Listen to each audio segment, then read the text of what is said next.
നമുക്കിന്ന് ഒരു സൂപ്പർ വെണ്ടക്ക തോരൻ ഉണ്ടാക്കാം. 8-10 വെണ്ടക്ക എടുത്ത് കഴുകി വൃത്തിയാക്കി വട്ടത്തിൽ മുറിച്ചെടുക്കാം.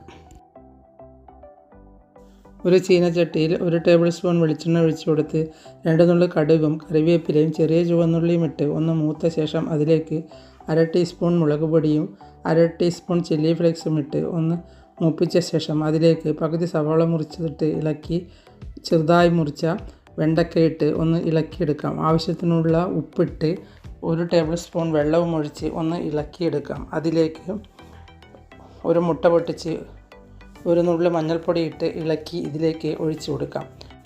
1/4 ടീസ്പൂൺ കുരുമുളക് പൊടിയിട്ട് ഒന്ന് ഇളക്കിയെടുക്കാം.